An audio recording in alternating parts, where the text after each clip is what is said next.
یہودی اور عیسائیوں کو سلام کرنے کے متعلقہ حدیث ہے۔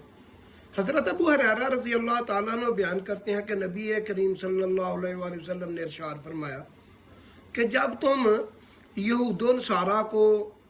ملو تو سلام کرنے میں پہل نہ کرو،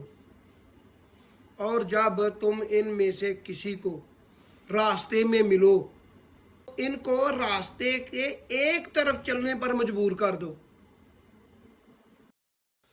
حضرت فضیلہ بن ابی عبیدہ بیان کرتے ہیں کہ میں نے خیبر کے دن 12 دینار کا ایک ہار خریدا